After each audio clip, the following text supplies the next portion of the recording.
to the channel. It has been a while since I have made a video, gone live, anything like that, but I'm glad to be here, glad to be live with you guys after this massive win by the Alabama Crimson Tide. 34 points to the 24 points of the Oklahoma Sooners. I just got back just in time from school to join you guys today and really just talk about this game, this postseason. And I really just want to get it started by this game was a tale of two halves, pretty much, or really a tale of one quarter and three quarters. I was making notes throughout this game, and I want to really start out saying that OU did exactly what they wanted to through the first quarter and a half. They really did. I wrote in my notes, I mean, OU special teams. That's what killed Alabama in their first matchup when the Sooners won. They won because of their special teams. And then mistake after mistake was made by the Alabama Crimson Tide, whether it was a punt that was a net of 20 yards or the Sooners kicking a long field goal. The Sooners were doing everything right through the first quarter and a half, and all of a sudden everything just fell off after, Ty Simpson came out and in a must win drive. They had to win that drive to at least have a chance in that game. At that point they were down by 17 points, 17 nothing. In the middle of the second quarter, you had Ty Simpson play lights out, fourth and short. He pulled up with aces and he was able to go and secure a touchdown for them, which led to the eventual 24-point run that they went on, 34-point run that they went on to really end that, to really sustain the whole game with at that point in time. I really wanted to point out a couple of things. By the start of the second quarter, Alabama had 12 total yards, and Oklahoma had 148, which is insane to me. It really is. And I mean, I think that it really was a testament to how Oklahoma planned for this game. They game planned excellently for this game. They really did. They came out and they were just guns a-blazing. They were all fire, all gas, no brakes, and the Alabama defense did not have a stop for them. They didn't. But once they had to put the train on the tracks and they had to make adjustments, Oklahoma did not make any adjustments, and Alabama did. Alabama made all the correct adjustments, which is why Kalen DeBoer is an elite head coach. And he put together an elite staff so that he can make the adjustments halfway through, at least a quarter of the way through the game. I heard a coach once say, back when I was playing, if you haven't adjusted by halftime, you're not going to adjust at all, or really, you're not going to win the game. And when Alabama needed to make the adjustment most after the first quarter, they came out, they made the adjustments necessary, and they ended up winning the game. And it's really just that simple, in my opinion. They made the adjustments, they got all the momentum back after that pivotal second quarter drive by Ty Simpson, and they were able to go on and win the game.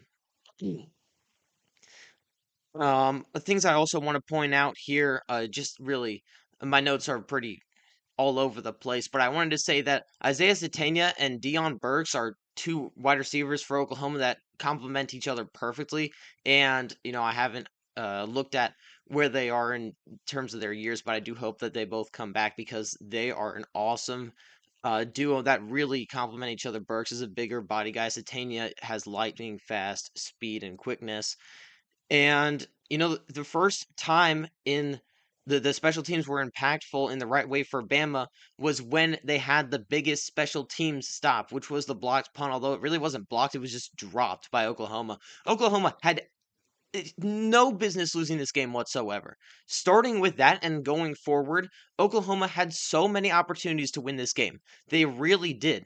And it's really annoying to me because even though I had Bama winning, it's annoying to me that a team such as Oklahoma and, the standard that they've set for themselves had every opportunity to win the game and they did not. And that's what really frustrates me because if you go to that punt, that blocked punt, it really wasn't blocked. The punter dropped the ball. From that to late in the game, they missed a field goal.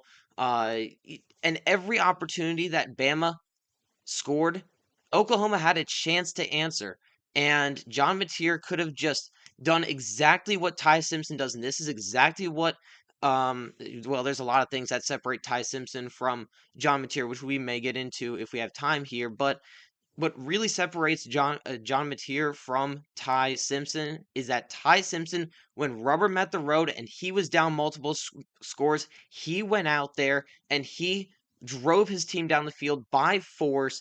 He got hit on pretty much every pass he threw, but he made sure that each one was there for his receiver, and he went out and just flat out just went all the way down the field and scored to put his team back in it, and he alone put the team on his back and carried momentum with him. And I think that that's really what it came down to, is the Sooners had no momentum after that point.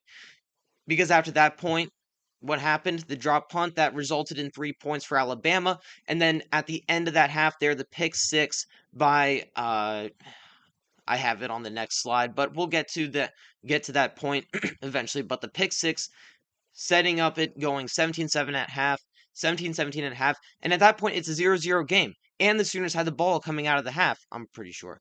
But excuse me.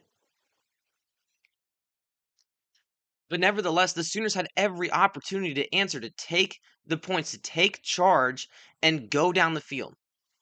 But Oklahoma's offense this season has not been up to standard really at all. I don't really want to hear any complaints about John Mateer's finger because he's been playing this whole time. And man, I just really think that when it comes down to everything, that this Bama is just going to be clutch. And if you're the Sooners, you had to make those adjustments.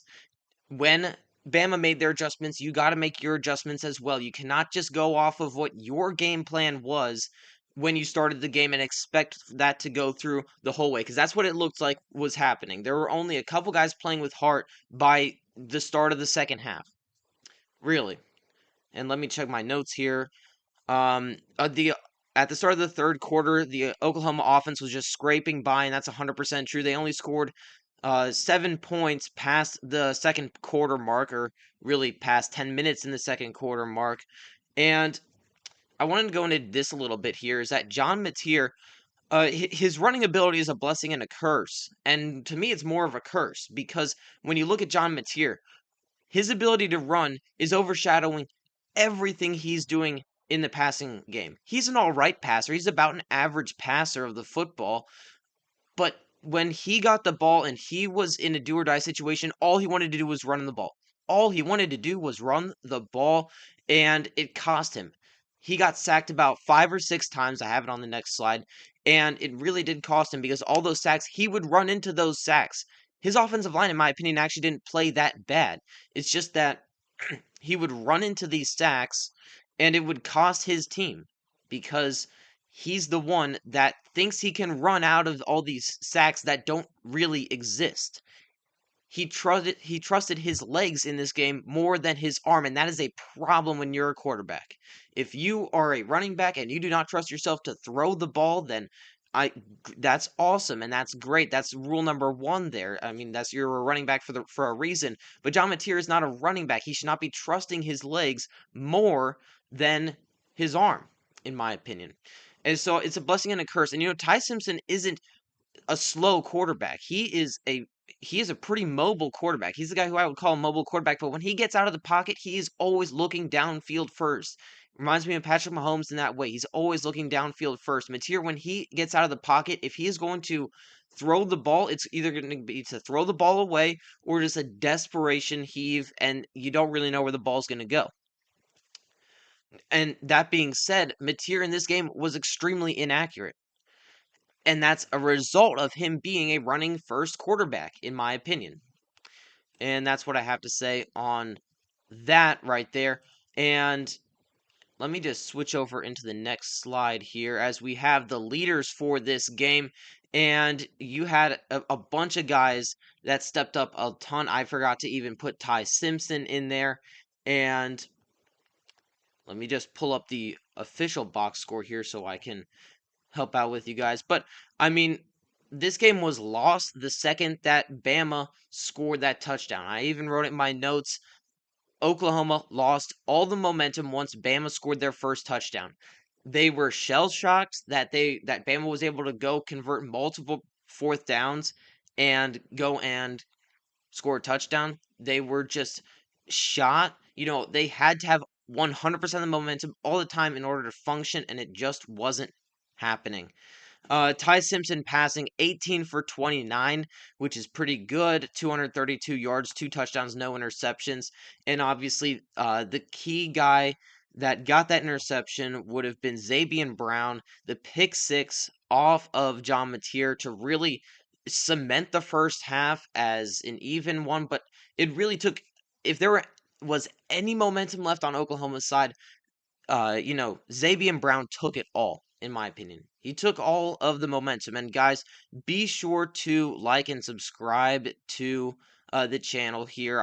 We only have a couple viewers right now, but make sure if you are watching this video to like and subscribe to the channel. It really would help us out long term. And I'm going to be going live after the Texas A&M and Miami game because I don't really think there's a point in going into the other two, the JMU Oregon game and the Tulane Ole Miss game. I don't think there's a point in really going live after that.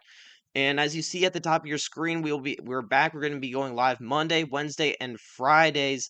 Obviously around the Christmas time that will change, but and post game after all of the important games you need um live reactions to. We're going to be here like this game right now, and I'm going to be um, doing a lot of graphics like this. I know that they're not all, but the graphics are what they are. And getting back into it, Deontay Lawson finished with 10 total tackles, a sack. Justin Jefferson, 9 total tackles, a sack, and 2 TFLs. I mean, those two guys were dogs right there for them. Keon Sabb also had 6 total tackles. Yanze Pierre had a sack and a TFL and a half. All those guys on the Alabama defensive line, they couldn't do anything. But once they got that momentum going into the second half, all they could do was wreck the game because Oklahoma got in. Bama got into Oklahoma's head so much that it really wasn't. Excuse me, that it wasn't even a contest by the end. If you were watching the game, Oklahoma had zero juice to their game at all, except for their linebacker, Heineke. Owen Heineke had 7 tackles, 2 TFLs, and a sack. He was the only guy that had life in him, in my opinion. Mateer tried to throw the ball 41 times and came out 26 for 41. In my opinion, that's way too many times. Also, just another observation I will make here is that both teams really struggled to run the ball, which in my opinion, when you have two teams that struggle to run the ball and the team coming up next is Indiana for the winner, that spells a lot of trouble. I think that Indiana is going to curb stomp Bama, but we'll get into that later in the week, of course, with my previews and whatnot. We'll get into it later in the week. But I digress. I think that both rushing attacks were really horrible. 55 total rushing yards by Oklahoma and 28 total rushing yards by Alabama. And if you don't count Ty Simpson, that's 50. So I mean, both teams were really porous running the ball today. And I think that's a testament to both teams' running backs. I don't think both teams' running backs are all that great. Both teams' offensive lines are pretty mid, in my opinion. And it's one of those deals where I think that Bama just got all the momentum. I've been saying this from the beginning. Bama got all the momentum, and they were able to go and really just shove it down the Sooners' throat, and they were able to go ahead and do that.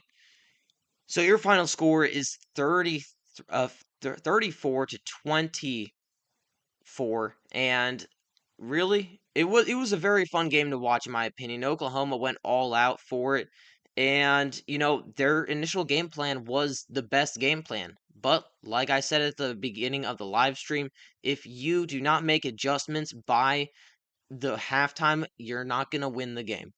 And Oklahoma did not do that. Oklahoma did not make any adjustments whatsoever, and it really cost them, in my opinion.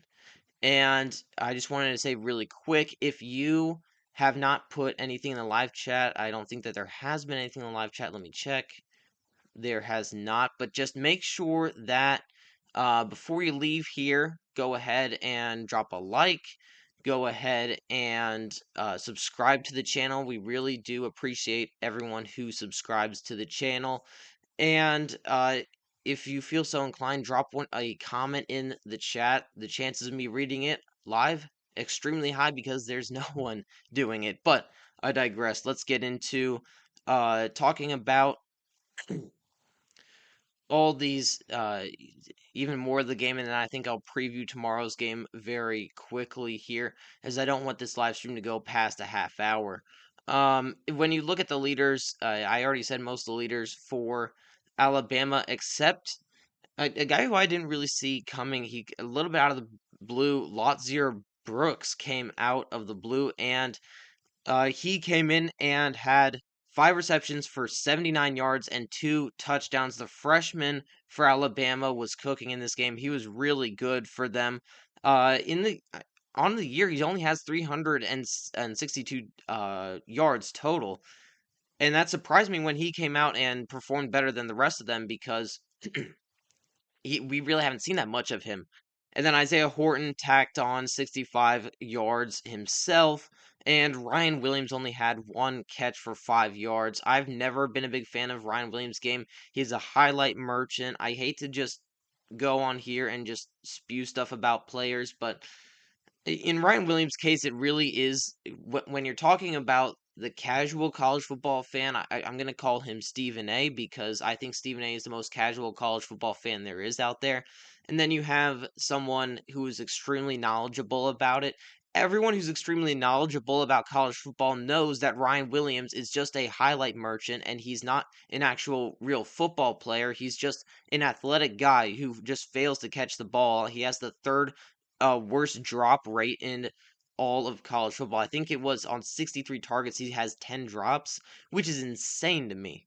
And when you have a guy like Mr. Stephen A over here saying how he's one of the best wide receivers in college football, it's not even true. He's probably one of the worst receivers in college football right now. I'm going to be completely honest. And, so there really wasn't that much statistically that really impressed me that much on the Alabama side. Honestly, Oklahoma stats look a little bit better because they've just had the ball more, in my opinion. I mean, Alabama got 7 points off of a pick six, and then they had, all sorts of stuff. So I do think that, and like I said at the beginning of the stream, I do love Deion Burks and Isaiah Satania. Isaiah Satania really should have got the ball more in this game. He really should have. He only had 2 catches for 17 yards. That guy's a stud. That guy's an NFL guy, and I really hope. What year is he? Let me check. He's a junior. I really hope he comes back for his senior year. And Deion Burks, he's a senior, so he'll leave after the season. I was really hoping they both could stay because they really complement each other really well. Deion Burks is a big body guy, makes contested catches, 5'9", 188 pounds. And Isaiah Satania is a guy with similar build, but he's just a little bit faster. And Deion Burks is a little bit better with his hands catching the ball, I think. Um, And when you talk about uh, what else do I want to say about this game? Yeah, I guess my main takeaway here is that the special teams didn't bother Alabama as much as I thought they would, and Bama lost all the momentum. No, not Bama. Oklahoma lost all the momentum after the first quarter. They played one solid quarter's worth of football, and they went and just crapped the bed, really. Other scores from today, there was one other bowl game in which NC State beat Memphis 31-7. I don't know if there was anyone watching that game. I maybe tuned in for a second. But at any rate, That's that. I'm gonna go ahead and say for tomorrow's game, Miami and Texas A&M. I think this is probably gonna be the most even game. I think this game is gonna come down to a score or two. Like I said on my Twitter page, if you do not follow my Twitter or X page, whatever you want to call it, go ahead and do so. It's really where you get all your information. I threw up a quick graphic. I thought that Bama would win this game. I thought it would actually be closer than it was. I thought that Bama would win this game because Bama had the better quarterback and trench play over OU, and that's really more that Oklahoma had worse quarterbacks and a worse trench play than Bama did. So, um, there you have it on that end. I have Oregon beating JMU by about 50, about a 60-10 victory. Miami and Texas A&M are going to be it's going to be a very close game in terms of how close the teams are talent-wise here in the first round. I do favor Miami because of their D-line, and I do think that the U will win. I have the final score being 24-17, 24-16.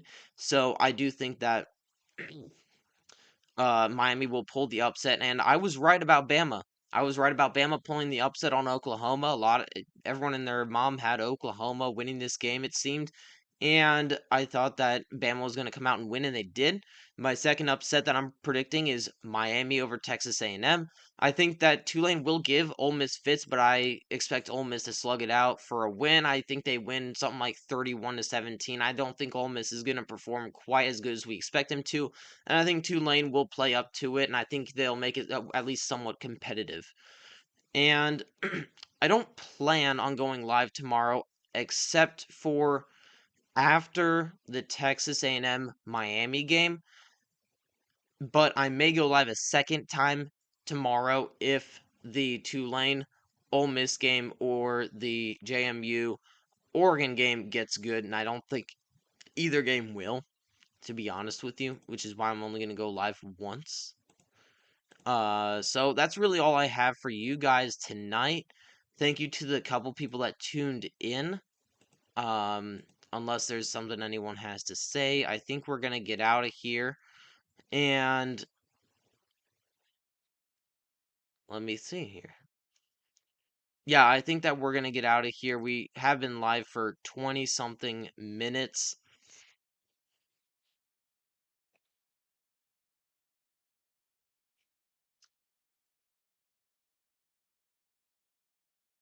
Hmm.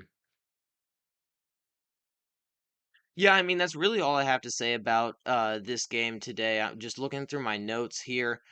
Everything in this game was just kind of sloppy to me.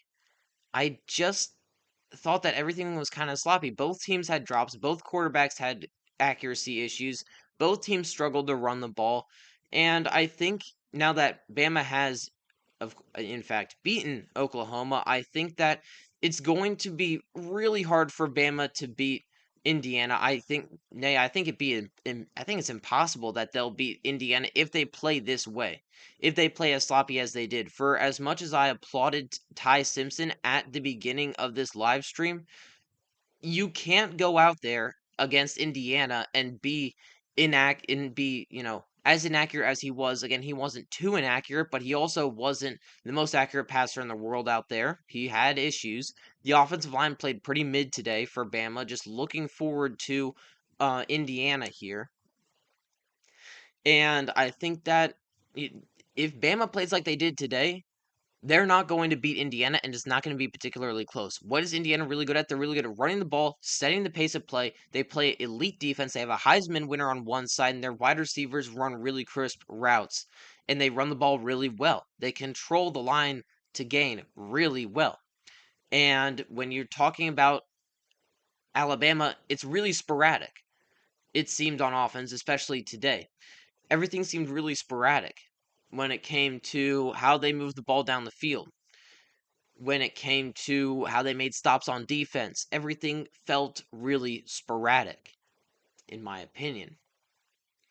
And when it comes to Bama going forward, they have to be able to run the ball. Both their backs, in my opinion, are not great. Jam Miller and the other guy, forget his name, but in my opinion, it seems a little bit overweight, in my opinion. But when you're talking about those running backs, they need to get going versus Indiana. They need to get going early too. You cannot rely on the pass game like they did today to just push them down the field and then hope that their defense gives them points somewhere in their special teams, because Indiana's really 100% crisp on special teams, and they're really crisp when it comes to playing the defensive side of the ball. So, Bama, we're going to be giving out I'm going to be going live multiple times throughout the the coming weeks, in order to give you guys my previews and predictions for these games. So excuse me. So be aware for that. I'm going to be covering a lot of transfer portal news. Obviously, covering the first round of the playoff. We're going to be going live tomorrow. Another half hour stream, something like that, like we are doing today. So anyway, thank you for watching. Thank you for tuning in, and just thank you guys so much for tuning in. I see 39 of y'all have tuned in with now one concurrent viewer, and thank you so much for watching. Hopefully, we can get the chat more involved next time. Um, ever Let me see here. So yeah, I think it's going to be definitely a challenge for Alabama going up against Indiana, especially with how they played today. I don't think it's sustainable. They have to. Ty Simpson has to have time to throw. He also cannot be throwing the ball inaccurately, as he has in the past couple. In this game especially, he was very inaccurate in the Auburn game too, I thought, and obviously in the championship game.